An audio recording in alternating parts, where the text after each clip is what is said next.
Hello ಸ್ನೇಹಿತರೆ, welcome back to GS kitchen vlogs and creations.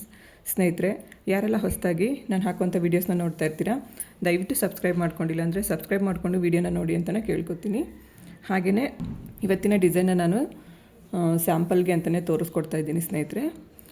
So ಅದಕ್ಕೋಸ್ಕರ ಅಂತ ಇಲ್ಲಿ ನಾನು ಸ್ಯಾರಿ ಕಲರ್ದು ನೋಡಿ ಕಾಟನ್ ಥ್ರೆಡ್ನ ತೊಗೊಂಡು ಇಲ್ಲಿ 4 ಎಳೆ ಥ್ರೆಡ್ನ ಒಂದು ನಾರ್ಮಲ್ ಹೆಮ್ಮಿಂಗ್ ನೀಡಲ್ಗೆ ಹಾಕ್ಕೊಂಡಿದ್ದೀನಿ. ನೋಡಿ, ಕೆಲವರು ಕಮೆಂಟ್ ಮಾಡ್ತಾ ಇರ್ತೀರಾ ಹೆಮ್ಮಿಂಗ್ ನೀಡಲಲ್ಲಿ 4 ಎಳೆ ಥ್ರೆಡ್ ಬರುತ್ತಾ ಅಂತ. ನೋಡಿ ತೋರಿಸ್ತಾ ಇದ್ದೀನಿ.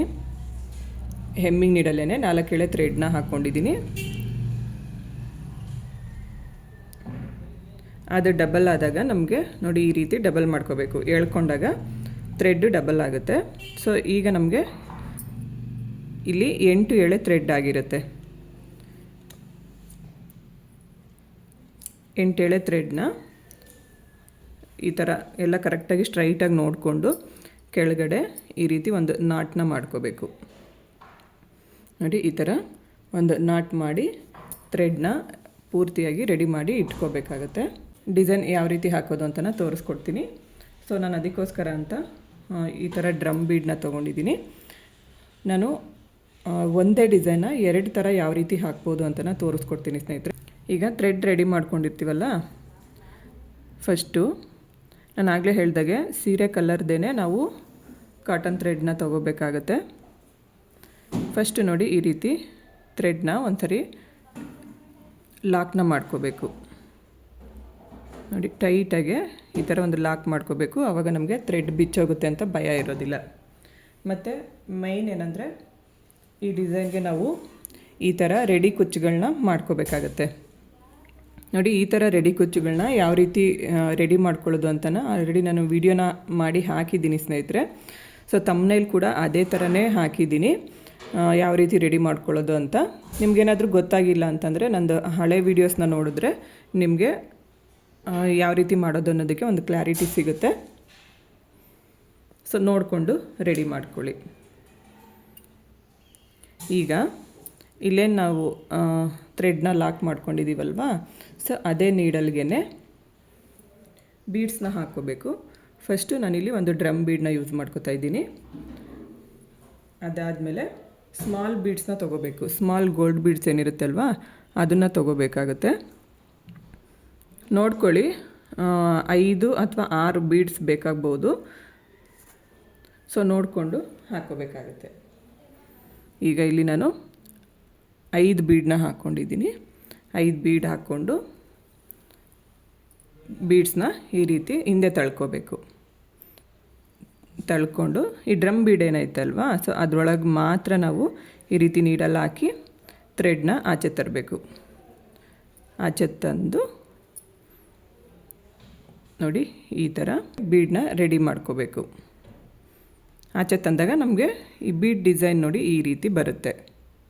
ನಾವು ರೆಡಿ ಮಾಡ್ಕೊಂಡಿರುವಂಥ ರೆಡಿ ಕುಚ್ಚನ್ನು ಹಾಕ್ಕೋಬೇಕು. ಹಾಕ್ಕೊಂಡು ಈ ರೀತಿ ಜರುಗಿಸ್ಕೋಬೇಕು. ಅದಾದಮೇಲೆ ನೆಕ್ಸ್ಟ್ ಇನ್ನೊಂದು ಡ್ರಮ್ ಬೀಡನ್ನ ಹಾಕ್ಕೋಬೇಕು. ಮತ್ತು ಸ್ಮಾಲ್ ಸೈಜು ಗೋಲ್ಡ್ ಬೀಡ್ಸ್ನ ಹಾಕ್ಕೋಬೇಕು. ಇಲ್ಲೂ ಕೂಡ ಅಷ್ಟೇ ಸ್ನೇಹಿತರೆ, 5 ಗೋಲ್ಡ್ ಬೀಡನ್ನ ಹಾಕ್ಕೋಬೇಕಾಗತ್ತೆ.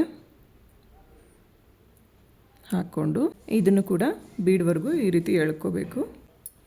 ನೋಡಿ ಈ ರೀತಿ ಎಳ್ಕೊಂಡಿದ್ದಾದಮೇಲೆ ಹಿಂಗೇ ಇಟ್ಕೋಬೇಕು. ಇಟ್ಕೊಂಡು ಬೀಡ್ ಒಳಗಡೆಯಿಂದ ಅಂದರೆ ಈ ಡ್ರಮ್ ಬೀಡ್ ಒಳಗಡೆಯಿಂದ ಈ ರೀತಿ ನೀಡಲ್ಲಿ ಹಾಕಿ ಥ್ರೆಡ್ನ ಆಚೆ ತೊಗೋಬೇಕು. ಆಚೆ ತೊಗೊಂಡಾಗ ನೋಡಿ ನಮಗೆ ಬೀಡ್ ಅನ್ನೋದು ಈ ರೀತಿ ಕೂತ್ಕೊಳ್ಳುತ್ತೆ. ಸೊ ಇದನ್ನು ನಾವು ಈ ಥರ ಇಂಟರ್ನ್ ಮಾಡ್ಕೋಬೇಕು. ನೋಡ್ಕೊಳ್ಳಿ ಕರೆಕ್ಟಾಗಿ ಎಲ್ಲಿಗೆ ಬರುತ್ತೋ ಅಲ್ಲಿಗೆ. ವಿ ಶೇಪಲ್ಲಿ ಬೇಕು ಅಂತಂದರೆ ಈ ರೀತಿ ಹಾಕ್ಕೊಳ್ಳಿ. ಸ್ವಲ್ಪ ಅಗಲವಾಗಿ ಬೇಕು ಅಂತಂದರೆ ಅಗಲವಾಗಿ ಕೂಡ ಈ ಡಿಸೈನ್ನ ನಾವು ಹಾಕ್ಕೋಬೋದು. ನೋಡಿಕೊಂಡು ನಿಮ್ಗೆ ಯಾವ ರೀತಿ ಬೇಕೋ ಆ ಥರ ಡಿಸೈನ್ನ ಕುಂಡ್ರಿಸ್ಕೊಳ್ಳಿ. ಈ ರೀತಿ ನೀಡಲ್ನ ಚುಚ್ಚಿ ಫಸ್ಟ್ ಥ್ರೆಡ್ನ ಎಳ್ಕೊಂಬರೋಣ.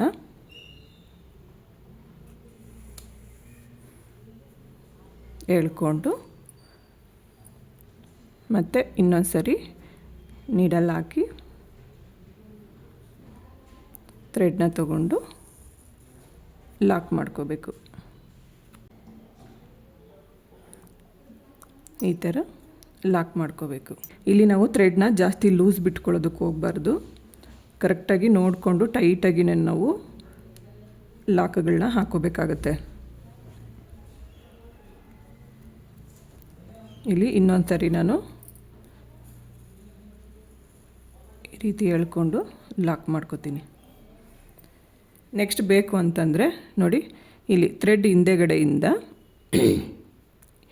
ಈ ರೀತಿ ತೊಗೋಬೇಕು. ಅಂದರೆ ನಾವು ಎಷ್ಟು ಜಾಗ ಬಿಟ್ಕೋಬೇಕು ಅಂತ ಅಂದ್ಕೊಂಡಿರ್ತೀವೋ ಅಷ್ಟು ಜಾಗನ ಗ್ಯಾಪ್ ಬಿಟ್ಕೊಂಡು ನೋಡಿ ಈ ಥರ ಎಳ್ಕೋಬೇಕು. ನಮಗೆ ಇಲ್ಲಿ ಹಿಂದೆಗಡೆ ಬರುತ್ತೆ, ಥ್ರೆಡ್ ಹಿಂದೆಗಡೆ ಬರುತ್ತಲ್ವ, ಸೊ ಗೊತ್ತಾಗೋದಿಲ್ಲ. ಒಂದೊಂದು ಕುಚ್ಚಿಗೂ ನಾವೇನಿಲ್ಲಿ ಥ್ರೆಡ್ನ ಕಟ್ ಮಾಡಿಕೊಂಡು ಹಾಕ್ಕೊಳ್ಳೋಂಥ ಅವಶ್ಯಕತೆ ಇರೋದಿಲ್ಲ. ಈಗ ಇದೇ ಡಿಸೈನ ನಾನು ಕ್ರಿಸ್ಟಲ್ ಬೀಡ್ ಹಾಕಿ ತೋರಿಸ್ತೀನಿ. ಬಟ್ ಇದಕ್ಕೆ ನಾವು ಸ್ಯಾರಿ ಮ್ಯಾಚಿಂಗ್ ಕ್ರಿಸ್ಟಲ್ ಬೀಡನ್ನ ತೊಗೋಬೇಕಾಗುತ್ತೆ. ಸೊ ನಾನು ನನ್ನ ಹತ್ರ ಇರೋವಂಥ ಕ್ರಿಸ್ಟಲ್ ಬೀಡ್ನೇ ಯೂಸ್ ಮಾಡಿಕೊಂಡು ಡಿಸೈನ್ನ ತೋರಿಸ್ಕೊಡ್ತಾ ಇದ್ದೀನಿ. ನೋಡಿ, ನಿಮಗೆ ಡಿಸೈನ್ ಕ್ರಿಸ್ಟಲ್ ಬೀಡಲ್ಲಿ ಹಾಕ್ಕೊಂಡ್ರೆ ಚೆನ್ನಾಗಿರುತ್ತೆ ಅಂತ ಅನಿಸಿದ್ರೆ ಇದರಲ್ಲಿ ಹಾಕ್ಕೊಳ್ಳಿ. ಇಲ್ಲ ಅಂತಂದರೆ ಮಾಮೂಲಿಯಾಗಿ ಗೋಲ್ಡ್ ಬೀಡನ್ನ ಕೂಡ ಯೂಸ್ ಮಾಡಿಕೊಂಡು ಹಾಕ್ಕೋಬೋದು. ಇಲ್ಲಿ ನಾನು 4 ಹಾಕ್ಕೊಂಡಿದ್ದೀನಿ ಥ್ರೆಡ್ ಕ್ರಿಸ್ಟಲ್ ಬೀಡ್ಗೆ. 4 ಬೀಡ್ ಹಾಕ್ಕೊಂಡು ಮಾಮೂಲಿಯಾಗಿಯೇ ಈ ರೀತಿ ಥ್ರೆಡ್ನ ಆಚೆ ತಗೋಬೇಕು. ನಾನು ಆಗಲೇ ಹೇಳ್ದಾಗೆ ಜಾಸ್ತಿ ಥ್ರೆಡ್ನ ಲೂಸ್ ಬಿಟ್ಕೊಳಕ್ಕೆ ಹೋಗಬಾರ್ದು. ಈ ರೀತಿ ಎಳ್ಕೊಂಡು, ಅಂದರೆ ನಮಗೆ ಬೀಡ್ ಯಾವ ಲೆಂತಲ್ಲಿ ತಗೋತೀವೋ ಆ ಲೆಂತಲ್ಲಿ ಸ್ಮಾಲ್ ಸೈಜ್ ಬೀಡ್ಸ್ನ ಹಾಕ್ಕೋಬೇಕಾಗತ್ತೆ ಅಷ್ಟೇ. ನೋಡಿ ಈ ರೀತಿ ಹಾಕ್ಕೊಂಡು ಮತ್ತು ಇನ್ನೊಂದು ಕ್ರಿಸ್ಟಲ್ ಬೀಡ್ ಹಾಕ್ಕೋತೀನಿ. ಮತ್ತು 4 ಗೋಲ್ಡ್ ಬೀಡನ್ನ ಹಾಕ್ಕೋತೀನಿ. ಗೋಲ್ಡ್ ಬೀಡ್ ಹಾಕ್ಕೊಂಡು ಇದು ಕೂಡ ಅಷ್ಟೇ ಈ ರೀತಿ ಕ್ರಿಸ್ಟಲ್ ಬೀಡ್ ಒಳಗಡೆಯಿಂದ ಥ್ರೆಡ್ನ ಆಚೆ ತಗೋಬೇಕು. ಆಚೆ ತಗೊಂಡು ನೋಡಿ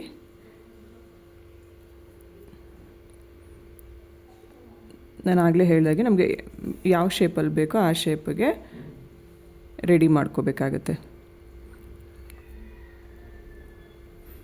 ತುಂಬ ಅಗಲವಾಗಿ ಜಾಗ ಬಿಟ್ಕೊಂಡ್ರೆ ಚೆನ್ನಾಗಿರುತ್ತೆ ಅನಿಸಿದ್ರೆ ಅಗಲವಾಗಿ ಬಿಟ್ಕೊಳ್ಳಿ. ಇಲ್ಲ ಅಂತಂದರೆ ಇಷ್ಟು ಹಾಕ್ಕೊಂಡ್ರೆ ಸಾಕು. ಇದೇ ಥರ ಇನ್ನೊಂದು ಬೇಕಾದರೆ ಇನ್ನೊಂದು ಲಾಕ್ನ ಮಾಡ್ಕೊಂಬಿಟ್ಟು ಜಸ್ಟ್ ಹಂಗೇ ನೆಕ್ಸ್ಟ್ ಡಿಸೈನ್ಗೆ ನಾವು ಈ ರೀತಿ ಥ್ರೆಡ್ ತೊಗೊಂಡು ಹಾಕ್ಕೊಂಡು ಹೋಗ್ತಾ ಇರೋದಷ್ಟೇ. ನೋಡಿ, ಈ 2 ಡಿಸೈನಲ್ಲಿ ಯಾವುದು ನಿಮಗೆ ಇಷ್ಟ ಆದರೂ ಕೂಡ ಮಾಡ್ಕೋಬೋದು ಸ್ನೇಹಿತರೆ. ಈ 2 ಡಿಸೈನ್ ನಿಮಗೆ ಇಷ್ಟ ಆಗಿರುತ್ತೆ ಅಂತ ಅನ್ಕೋತೀನಿ. ಇಷ್ಟ ಆದರೆ ಲೈಕ್ ಮಾಡಿ, ಶೇರ್ ಮಾಡಿ, ಕಮೆಂಟ್ ಮಾಡಿ, ಹಾಗೆ ನನ್ನ ಚಾನಲ್ನ ಸಬ್ಸ್ಕ್ರೈಬ್ ಮಾಡ್ಕೊಳ್ಳಿ. ನನಗೆ ಯಾವಾಗಲೂ ಹೀಗೆ ಸಪೋರ್ಟ್ ಮಾಡ್ತಾಯಿರಿ ಅಂತ ನಾನು ಕೇಳ್ಕೊತೀನಿ. ಸರ್ವೇ ಜನ ಸುಖಿನೋ ಭವಂತು. Thanks for watching.